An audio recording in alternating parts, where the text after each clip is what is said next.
for Purrcast. The date should be Saturday, August. It's Monday that I'm recording this, so Tuesday is the 11th. Wednesday is 13th. Thursday is 14th. Friday is the 15th. Saturday is 16th. So it should be the 16th, if everything goes to plan. I'm recording this past because I will not be able to upload live on that day. I'm just unable to. I won't have my computer. So I'll have to do this past. And we are going to be continuing on episode 31. Did I do episode 31 today? Might have been. Either that, yeah, it was 31, I'm pretty sure. And we will be doing the top 10 moments in Panthers history. This is an unranked, so I've done 5, and this is my personal opinion.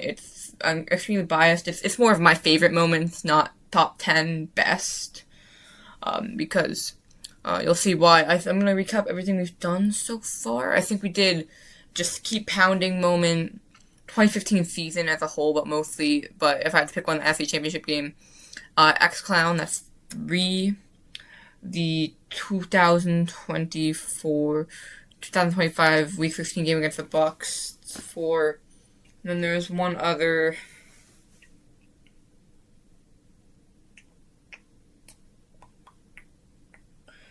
oh yeah, Sam Mills' pick 6 to win our first game, right, okay.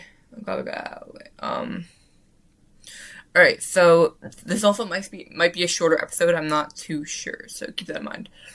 Number 6, again, not in any particular order. We've got there's a couple I want to do, but okay. Alright, I think I'm going to go with the game against the Cowboys in 1996 playoff game, where we won 23-16. Is that the final score?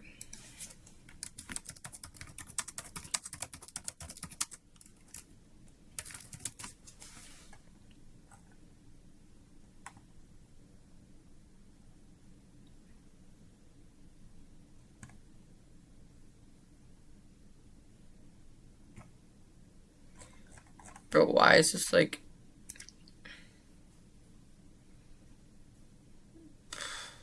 Okay, I'm looking. They play them in the regular season. Oh yeah, that makes sense.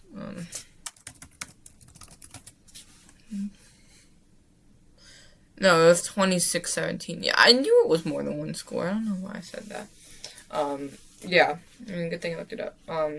Yeah, it was just a really fun environment. Obviously, first year in the bank, we went undefeated at home.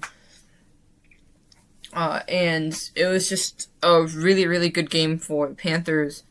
A lot of good plays, a little bit of a slow start, but, we got going. Our defense played amazing, as they had all season. Some really dominant pass rush with Lamar Latham and Kevin Green having 14.5 and 14 sacks. I swapped them, respectively. It's just a great game overall. Obviously, we could have added more points in the end. We were placed at the 1-yard line after. No, he was. I mean, we still could have. We probably would have scored, but I forgot he took a knee at the beginning. Wasn't it a touchdown? It was either a touchdown or down inside the 5, but I know it was called back and took a knee. But Sam Mills getting the interception, the crowd chanting. I have no idea what they were chanting. I've asked a bunch of people. And by a bunch of people, I mean I've just looked it up a bunch of times and asked AI, but I cannot tell. My best guess is Sam, because Sam Mills got the image. But it was just a really cool environment just watching that, especially just because it was such an impressive season for a team that has only played 2 years in their entire existence. In just your second year as a football team going to the NFC Championship, winning a playoff game at home, that's insane. 12-win season. It's really just unheard of. I don't think anyone can possibly touch that record. To this day, I still have no idea how he did it. But I mean, it was great. Dom Capers was really good. Vic Fangio, great defensive coordinator. So I mean, it was kind of, but with Mike McCormack, the GM,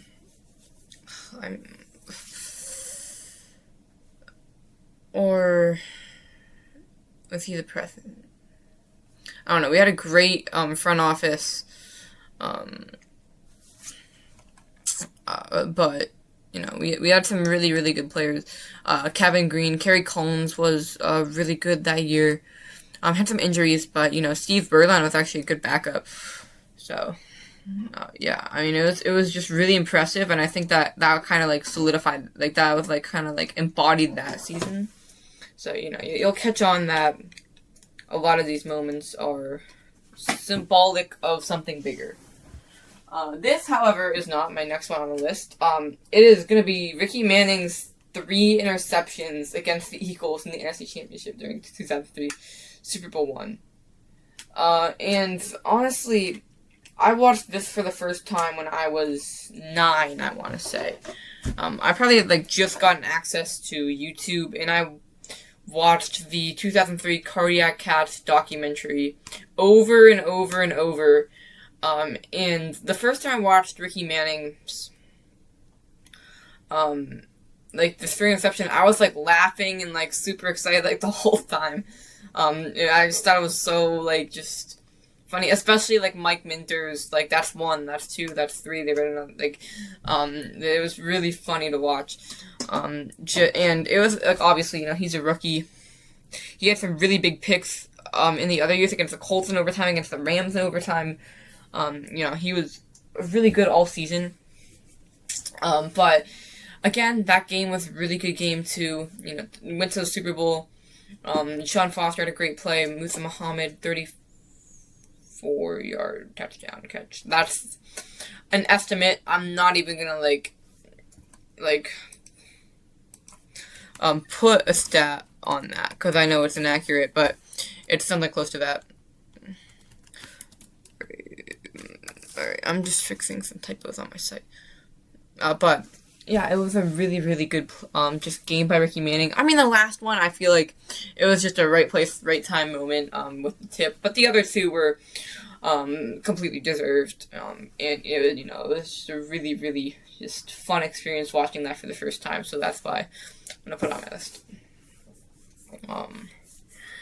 Alright, next up, number 8. I'm saying numbers not because I'm ranking them, just keep track of what I'm at, by the way.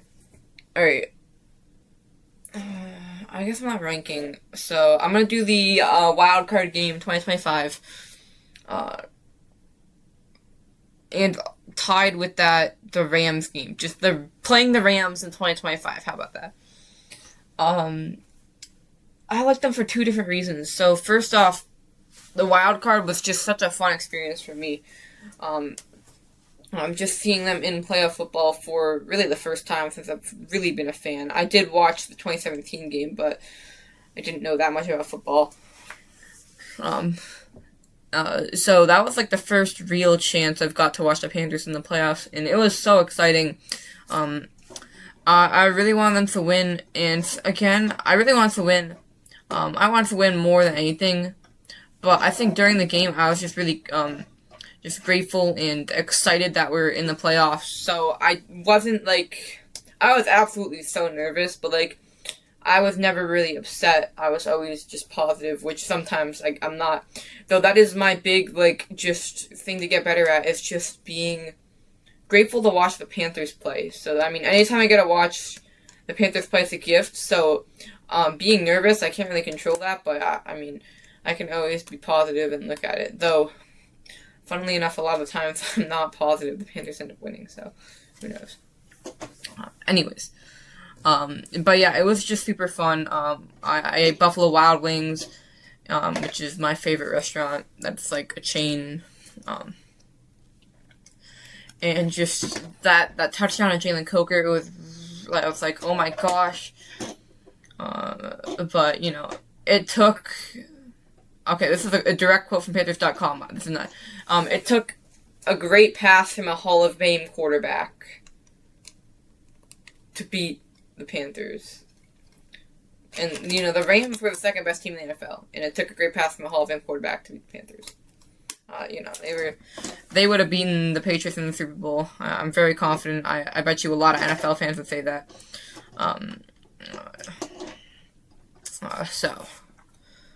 But, you know, it is what it is. But again, bro, even coming out of that game, I was just really proud of the way they played. And whenever I watched a lot of Bryce Young interviews,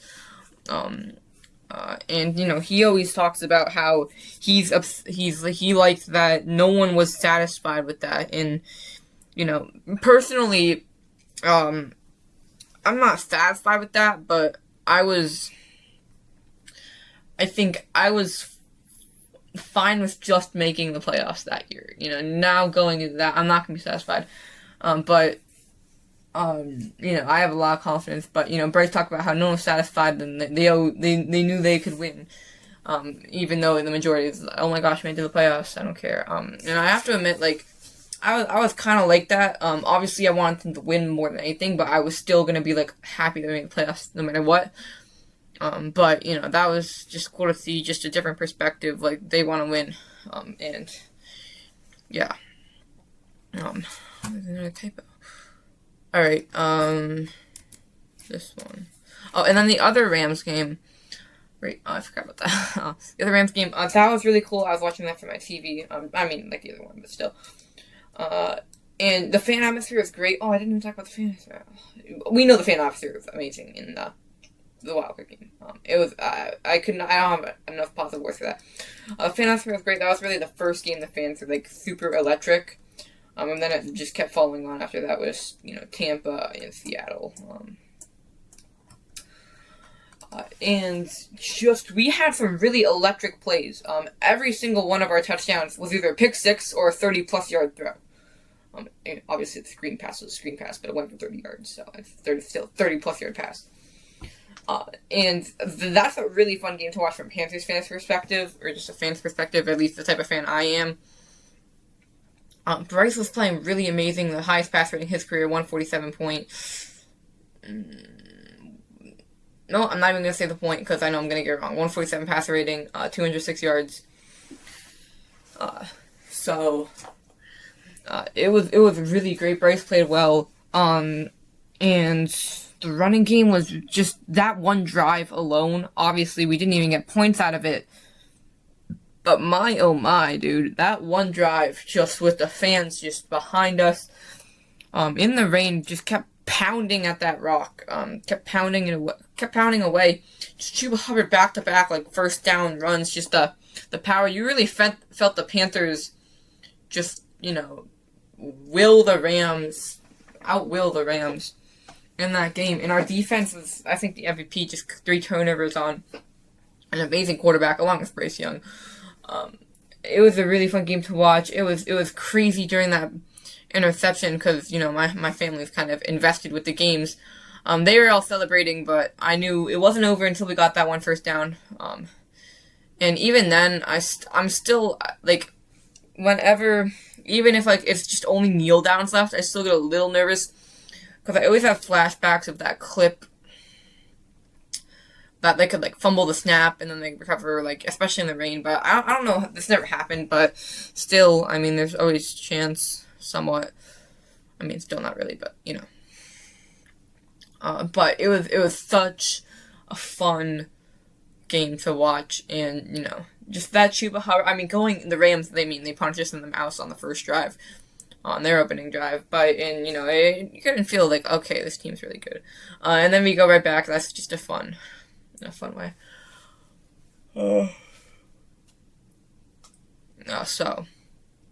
Alright. Another moment. So this is 9. We have 2 more. Okay. Really gotta think about this one.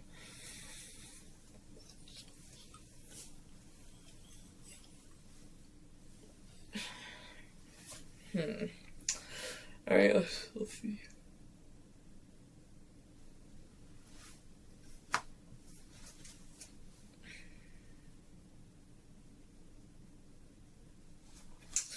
Oh, this is tough.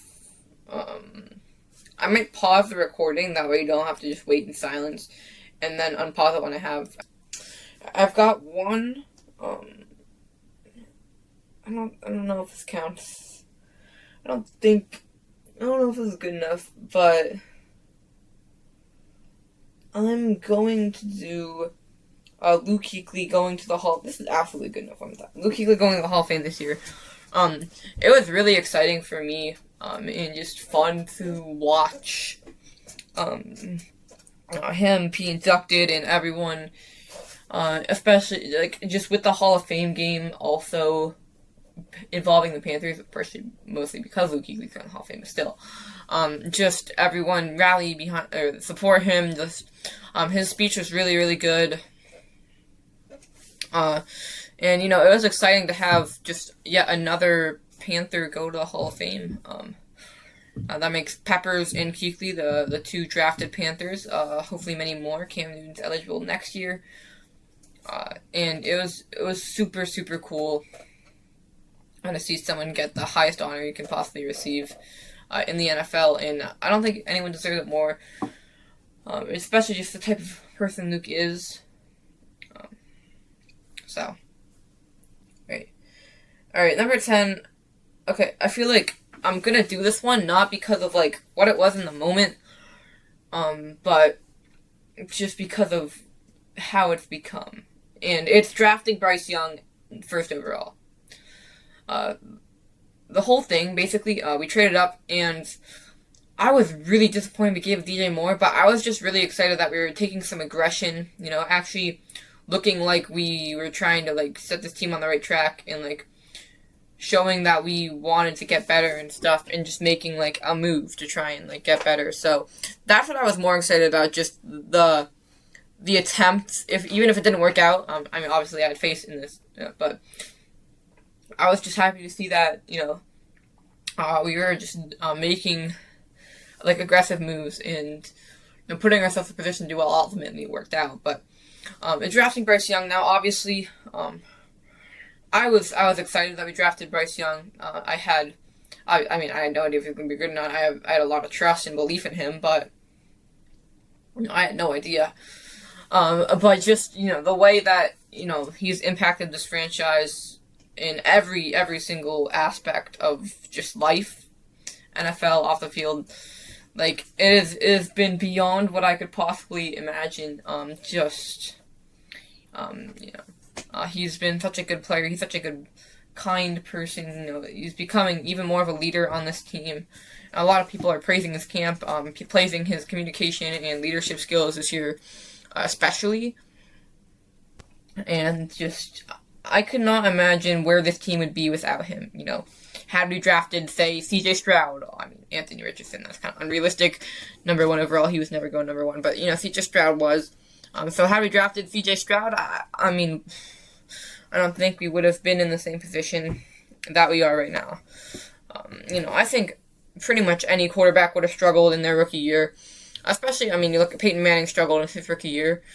But I think anyone, given the circumstances of having a head coach fired in the middle of it, having, 33-year-old Adam Thielen as your wide receiver 1, something like that. And, having a different offensive line starting group every single week. Having a defense with no J.C. Horn, or Shaq Thompson, maybe? Or Shaq Thompson. No, Shaq Thompson was 2024. But still, no J.C. Horn. Mike Jack hadn't been there yet, so we didn't have very many at all. Having Chuba Hubbard, who was given, basically, this is his first year of being a starting running back, because 2022 McCaffrey started, and then Donta Foreman and, others were there. I think, Amir Abdullah, Raheem Blackshear is a bigger part. So, a lot of new faces, not a lot of experience, a lot of just unfortunate injuries with the offensive line and J.C. Horn, and then just a coaching change in the middle. So, it's hard to be successful in that kind of environment. So, but yeah, everything he's led us to, the Super Bowl he's going to win us to, the multiple Super Bowls he's going to lead us to. So, I'm excited for those too. Those will definitely be in my top 10. We're going to have to make a new top 10 after this year because You're not gonna win the Super Bowl. So, all right, thank you guys so much for watching. Keep pounding. I know if Bryce Young goes crazy today in preseason, I'm gonna lose it, bro. If Bryce Young goes crazy in preseason, because I have not gotten used to the fact that this will be uploaded on Saturday. But yeah, good luck to the Panthers in preseason today. Good luck to I don't know, Luke Kuechly and all his future endeavors. Sure. Keep counting.